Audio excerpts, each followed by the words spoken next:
들리는 안심, 보이는 안전, 국민의 안전, 오늘도 온! 여기는 원보라입니다. 안녕하세요. 원보라 DJ 손다정입니다. 오늘 원보라에서는 원안위에서 근무하시는 분께 직접 전화 연결을 해서 원자력 안전에 대해서 좀 더 깊이 있게 알아보는 시간, 바로 한라인 온입니다. 그럼 지금 바로 원안위 담당자분께 전화 연결하기 전에 광고부터 보고 돌아올게요.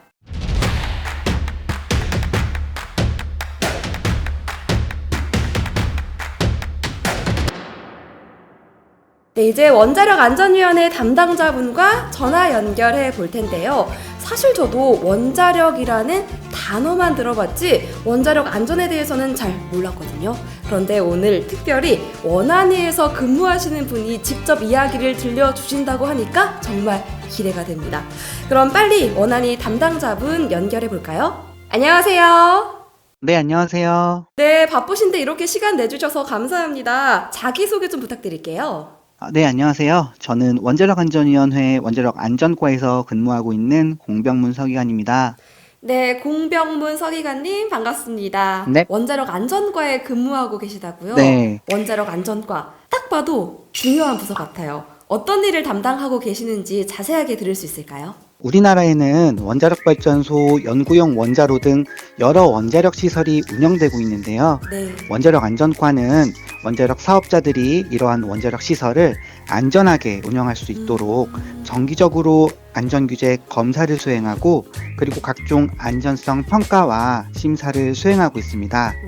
또 시설에서 사고나 고장이 발생하는 경우에는 네. 즉시 안전점검을 실시하고 사건 조사를 통해 유사 사건이 재발하지 않도록 노력하고 있습니다. 오, 안전규제 검사부터 사고가 발생하면 신속하게 대응까지 정말 중요한 일을 담당하고 계세요. 네. 진짜 국민의 안전을 위해서 노력하고 계시다고 하니까 국민의 한 사람으로서 마음이 놓입니다.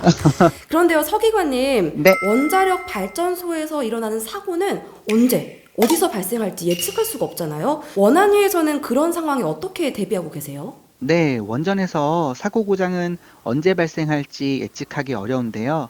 그래서 우리 그쵸. 원자력안전위원회에서는 사고 고장을 네. 예측하기보다는 사고 고장을 예방하고 사고 고장이 네. 발생하더라도 방사선 영향을 최소화할 수 있도록 대비하는 데 중점을 두고 있습니다.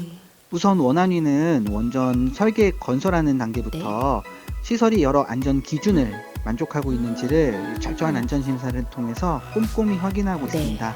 원전을 안전하게 유지 관리하기 위해 여러 설계 개념들이 적용이 되는데요. 예를 들어서 중요한 안전 설비는 하나가 고장 나더라도 대체 가능하도록 둘 이상을 설치해야 합니다. 둘 이상이요? 그리고 원전이 건설되어서 운영 중일 때에는 주기적인 안전 검사를 실시해서 안전한 상태를 유지하고 있는지를 정기적으로 점검합니다. 네. 또 이제 원전에서 사고나 고장이 발생하면 즉시 안전 점검을 수행해서 안전성 영향을 확인하고 사건 조사를 통해 재발 방지 대책을 수립함으로써 유사 사건의 재발을 방지하고 있습니다. 네. 아울러서 이제 대규모 사고가 발생하는 경우를 대비해서 비상 대응 계획도 수립하고 정기적으로 방사능 방제 훈련을 실시하고 있습니다. 와, 이렇게 듣기만 해도 정말 체계적으로 대비가 되어 있구나라는 생각이 드는데요. 진짜 사고가 발생해도 원안위에서 이렇게 철저하게 점검하고 재발 방지를 위해서 적극적으로 대처하고 있구나라는 걸 알 수가 있었습니다. 네. 그럼 이제 조금 더 구체적으로 이야기를 해볼까 하는데요. 제가 예전에 원자력 발전소에서 원자로가 정지돼서 원안위가 조사에 착수했다 이런 내용을 본 적이 있거든요. 서기관님, 네. 이거 원자로가 정지되면은 많이 위험한 일이에요? 원자로 정지가 꼭 위험한 상황을 의미하지는 않습니다. 오, 그래요? 오히려 운전 중에 이상 상황이 발생하는 경우에는 여러 안전계통이 작동해서 자동으로 원자로를 정지시키거나 또는 운영기술 지침에 따라 운전원이 수동으로 원자로를 정지시키도록 설계되어 있습니다. 만약 계획에 없던 원자로 정지가 발생하는 경우에는 원안위가 현장 안전성 확인과 사건 조사에 착수합니다. 사건 조사 결과 필요한 안전 조치가 이루어진 이후에 원자로 재가동이 이루어질 수 있습니다. 아, 그렇군요. 그렇군요. 저는 원자로가 정지되면 진짜 큰일이 일어나는 줄 알았는데 오히려 안전을 위한 조치였다. 와, 이렇게 담당자분께 이야기를 들으니까 안심이 됩니다. 근데 원자력 사고가 났다 하면은 너무 무섭잖아요. 네. 혹시 지금까지 국내 원자력 발전소에서 발생한 큰 사고 없었나요? 국내에서 원전이 처음으로 가동하기 시작한 게 1978년인데요. 네. 지금까지 약 800여 건의 사건이 발생했었습니다. 진짜요? 국내 원전에서 발생한 사고 고장의 심각성을 평가할 때 네. 국제 원자력 사건 등급 체계 이니스를 활용을 합니다. 이니스요. 원자력 사건 등급은 이제 노심이 손상됐는지 아닌지, 방사선 영향 이런 것들에 따라서 총 8등급으로 분류가 되고요. 8등급. 그 중에 0등급은 경미한 사건, 1에서 3등급까지는 고장, 4에서 7등급까지는 사고에 해당하고, 국민 여러분들께서 많이 알고 계시는 후쿠시마 원전 사고나 체르노빌 원전 사고가 7등급에 해당합니다. 국내에서는 다행히 3등급 이상의 사고 고장은 없었고요. 2등급의 사건이 4건, 나머지 대부분은 0등급 또는 1등급의 사건이었습니다. 그러면 우리가 생각한 것보다 원전 사고는 경미한 게 많았던 거네요. 원안이의 철저한 안전관리 덕분에 큰 사고는 없었던 것 같습니다. 역시 원안이에요. 근데요, 제가 하나 더 궁금한 게 있어요. 지진 같은 자연재해가 발생하면은 원전에 영향을 미칠 수가 있잖아요. 네. 이런 것들에 대해서는 어떻게 대비를 하고 계세요? 국내 원전은 안전 기준에 따라서 내진 설계가 되어 있습니다. 그리고 지진 발생 시 원전 안전성을 확인하는 이런 대응 체계가 마련도 되어 있고요. 먼저 원전을 건설하기 전에 부지 주변의 지반 조사 등을 통해서 예상되는 최대 지진을 먼저 평가를 합니다. 그리고 평가 결과에 여유도를 더해서 내진 설계를 하고 있습니다. 또 국내 원전은 지반 가속도 0.2G에서 0.3G를 기준으로 내진 설계가 되어 있는데요. 리히터 규모로 환산해서 보면 약 6.5에서 7.0을 견디는 수준입니다. 특히 후쿠시마 원전 사고 이후에 여러 가지 보강 조치가 있었는데 전 원전의 필수 안전 설비를 0.3G 수준으로 보강을 했습니다. 후쿠시마 원전 사고 이후에 안전 설비가 보강이 된 거군요. 네. 궁금한 게요. 그 대응 체계는 어떻게 되는 거예요? 원전 부지 그리고 주요 건물에는 지진 감시와 대응을 위해서 지진 계측기가 설치가 되어 있습니다. 계측된 지진동의 크기에 따라서 대응하도록 절차 도수를 띄어 있습니다. 예를 들어서 0.01G의 지진동이 계측이 되면 지진 경보를 발생하게 되어 있고요. 0.1G 이상에서는 원자로를 수동으로 정지하고 0.18G 이상에서는 원자로가 자동으로 정지합니다. 또 원안이는 지진 경보가 발생하면 설비에 영향이 있는지 여부를 확인을 바로 하고 있습니다.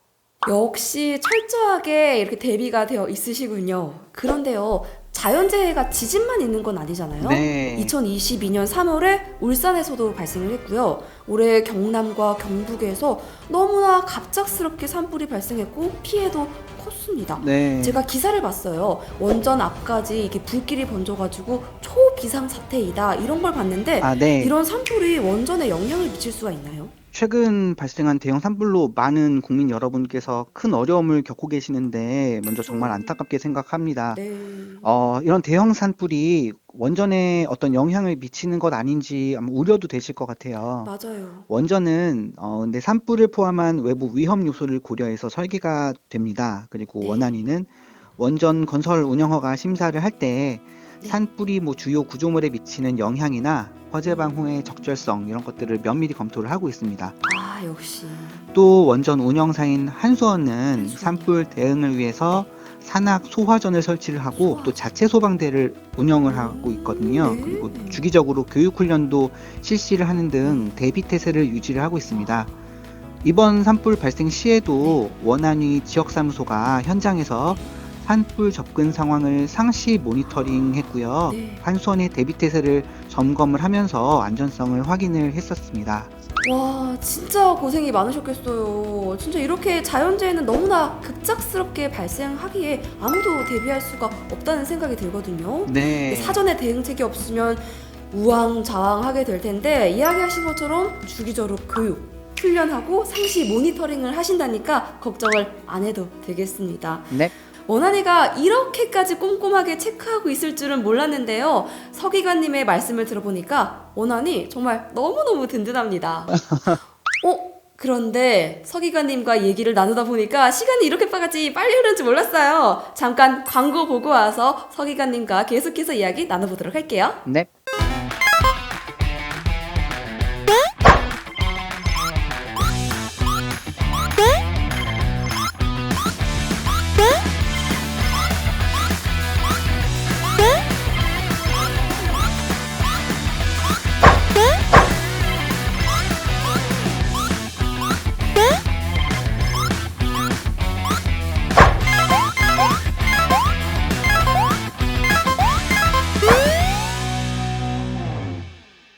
네, 오늘 원보라에서는 한라인 운으로 원안위에서 근무하고 있는 원자력 안전과 공병문 서기관님과 함께하고 있는데요. 서기관님, 네. 서기관님의 말씀을 들어보니까 원안위는 사건, 사고가 발생하면은 바로 대응해서 국민의 안전을 지키는 게 가장 큰 임무인 것 같은데요. 네. 그러다 보니 다른 부처 공무원보다 가장 빡세다 하는 부분이 있을 것 같아요.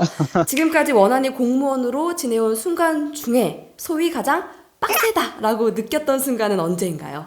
원전 사고는 사실 네. 국가적으로 큰 영향을 미칠 수 있기 때문에 원전에서 그쵸. 이상 상황이 발생하는 경우에 많은 국민 여러분들께서 큰 우려를 하시게 됩니다. 맞습니다. 근데 이런 이상 상황이 언제든지 불시에 일어날 수 있고 또 기술적으로 적절한 대응 조치가 신속하게 이루어져야 되는데 불시의 이상 상황에 신속하고 정확하게 판단을 하고 대응하는 게 요구가 되는데 개인적으로는 이 부분이 좀 힘든 것 같습니다. 어깨가 무거우시죠? 네. 맞아요. 뭐든 불시에 일어나면 당황할 수밖에 없는데 그 순간에 적절하고 신속하게 대응하도록 판단하는 게 너무 힘드실 것 같아요. 네. 하지만 이렇게 서기관님의 빠른 판단이 국민의 안전을 지킬 수 있는 거니까 비상 상황에 지금처럼 현명한 판단 부탁드리겠습니다. 네, 알겠습니다. 와, 이야기를 하다 보니까 벌써 시간이 이렇게 갔어요. 이제 국민들에게 꼭 하고 싶은 이야기가 있다면 이 기회를 통해서 이야기해 주세요. 원자력 이용에 있어서 사실 안전이 그 무엇보다도 중요하고 이 원안위는 철저한 안전 관리를 위해서 최선을 다하고 있습니다. 국민 여러분께서 안심하실 수 있도록 더욱 신뢰받는 원자력 안전 관리를 위해서 더 노력하겠습니다. 말씀만 들어도 든든해져요, 마음이. 자, 이제 공병문 서기관님 보내드려야 할 것 같습니다. 오늘 바쁘신데 시간 내주셔가지고 너무 감사드립니다. 네, 감사합니다. 네, 오늘 원보라 한라인 오늘 여기까지입니다. 오늘 원보라 재미있게 보셨다면 구독, 좋아요, 알림 설정은 기본이고요. 댓글도 많이 남겨주시고 많은 분들이 볼 수 있게 공유도 부탁드리겠습니다. 그럼 저는 여기서 인사드릴게요. 안녕!